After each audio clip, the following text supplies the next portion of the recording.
Hi guys, ngayong araw nga pala, araw ng linggo.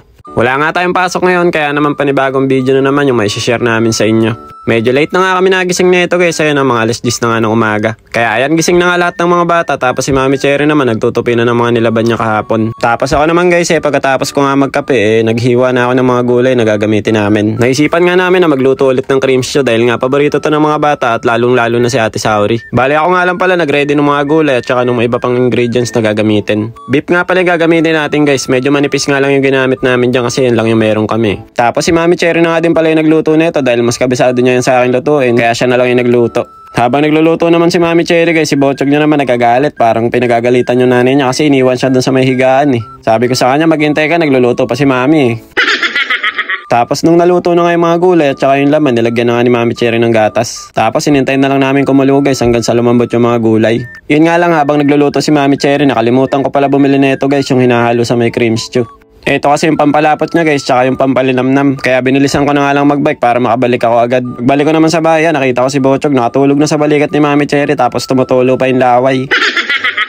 Sakto naman pagbalik ko, malambot na nga yung mga gulay kaya nilagyan ko na itong pampalapot. After 5 minutes nga nung natunaw na yung pampalapot niya, ito na yung naging itsura guys, sobrang lapot talaga. Masarap tong cream stew guys na pagkain ng mga Japanese, malinamnam yung sabaw nito at saka lasang gatas talaga. Napawaw nga si Ate Sauri nung nakita niya na ito yung niluto namin, paborito niya kasi yan Nako guys, kung matitikman nyo lang to, talagang uulit-ulitin nyo yung pagluluto nito. Tsaka madali lang pala lutuin to guys, kailangan nyo lang ng sibuyas, patatas, carrots. Pwede nyo naman to lagyan ng broccoli, tapos pagdating naman sa mga laman, pwede nyo gamitin manok, baboy, pero ang pinakamasarap dito guys yung baka. Pwede nyo gamitin yung maninipis para mas makamura kayo.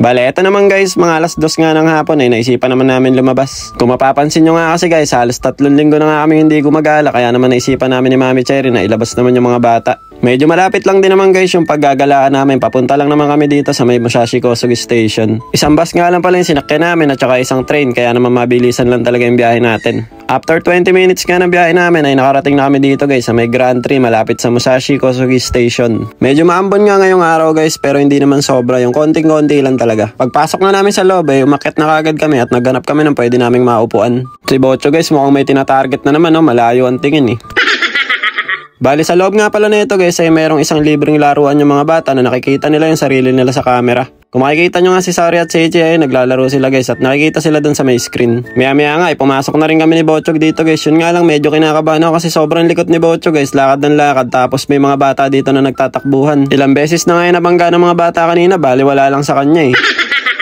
Maya-mayang konti naman iniwanan ko muna sila Mami Cherry, siya muna nagbantay sa mga bata tapos nagpunta nga ako dito sa may food court. Bumili lang ako ng pwedeng makain ng mga bata guys. Etong french fries na nga lang na may chicken yung napili ko kasi busog pa naman sila dahil kumain kami bago umalis. Sunod ko naman pinuntahan dito guys yung paborito ni Mami Cherry na milk tea. Siya nga pala guys, yung milk tea nga pala dito sa Japan, tapioca nga pala yung tawag nila dyan. Bali 3 nga pala yung binili kong milk tea guys, 2 SK, Sauri at Seichi, tapos sa amin naman ni Mami Cherry, naghati na lang kami kaya nilakihan ko na. Si Bochog niya, syempre food trip din niya, kumakain niya ng french fries kanina Mga bandang 3:00 nga guys, nakaramdam na kami ni Mami Cherry ng gutom kaya nagmerienda na kami dito. Etong takoyaki na nga lang yung napili ko guys kasi medyo matagal na rin na hindi kami nakakain ito kaya medyo namimiss na rin namin ni Mami Cherry. Ito nga pala yung binili ko guys, cheese flavor nga pala to dahil nga mahilig ako sa may cheese. Tapos ito naman kay Mami Cherry, negi takoyaki, yung meron parang puno ng sibuyas sa ibabaw ata yan. Tapos may kasama nga rin pala ang sausawan nyo kay Mami Cherry, ang galing nga nung sausawan niya dun guys, merong dinurog na labanos. Sa mga oras naman na yun guys, nakatulog naman si Shinji kaya naman medyo nakakain na kami ng maayos. Habang si Sauri at Seichi naman, nasa may harapan lang namin guys, naglalaro sila kaya hinayaan na lang muna namin. Maya-mayang konti naman guys, nag-aya sa akin dito si Seichi sa may bilihan ng Lego.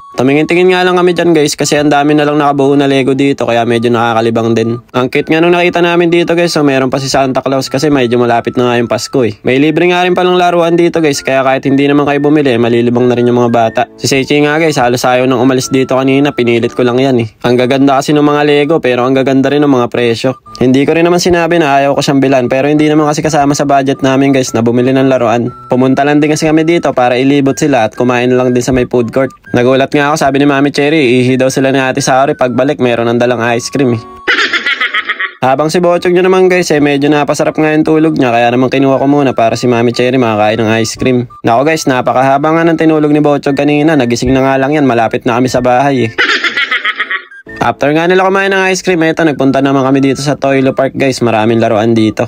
Ilang beses na nga rin kami nakapunta dito guys pero si Seichi hanggang ngayon natatakot pa rin siya dito sa may dinosaur. Tignan nyo ba naman yung reaction guys, parang nakakita ng multo oh. Kala mo naman makakagat siya nun hindi naman gumagalaw. May kalakihan din kasi ito guys, tsaka ang ganda ng pagkakagawa niya kaya akala mo talaga mukhang gumagalaw. May mga maliliit nga rin palang palaruan dito guys, kaya yan sumakay na si Seichi sa paborito niyang Thomas. Buti na nga lang guys, isang beses niya lang pinaikot yan. Kung matagal na nga namin kayong followers, dati kasi guys, kapag kasi Seichi sumakay sa ganyan, hindi yan bumababa hanggang di nagsasawa. Kaya dati mga 4 na beses siguro kami naguhulog ng coins para magsawa na siya Pagkatapos nga nun ay nag-ikot-ikot naman kami para malibang naman yung mga mata ng mga bata. Natakot nga ulit si Seichi guys, meron kasing malaking Ultraman dito. Hindi naman namin tinatakot yan, nadaanan lang namin, bigla na lang siyang umatras Pero napaka-astig guys ng pagkakagawa dito kasi maliliit na Ultraman lang siya tapos ginawa siyang malaki. Tapos mukhang in-spray na lang talaga ng pintura para maging kamukhang kamukha talaga. Sunod nga kami nagpunta dito guys sa may UFO catcher. Ang swerte nga ni Ate Saori kasi first try niya lang nakuha niya na kaagad. Hindi nga din siya makapaniwala, nagtatakip-takip pa ng mukha kanina Yun nga lang guys, dun si Seichi na nga yung kukuha na namin, hindi na nga namin makuha. Pinatry nga namin ulit kay Ate Saori kaya lang hindi talaga makuha Kaya sabi ko kay Mami Cherry, tara lubayan na natin yan, mauubos yung barya natin dito Kaya dito na nga lang namin dinalagay sa may gachapon. Kasi dito kahit maubos yung mga barya mo, sigurado may makukuha kang laruan. At dahil wala nga nakuha ang laruan si Seichi sa may UFO catcher, 2 capsule na nga yung binili namin sa kanya para bawin-bawi. Napakahilig talaga sa Thomas na itong bata na to guys 2 Thomas ba naman yung pinili niya. After nga namin bumili dito sa may gachapon dumiretso uwi na din kami dahil nga mga alas 5 na rin ng hapon yan. So paano guys, hanggang dito na lang muna. Kita-kitsa lang ulit tayo next video. Tiyane, matane, arigatou gozaimasu. Ngik ngik ngik. Bye bye.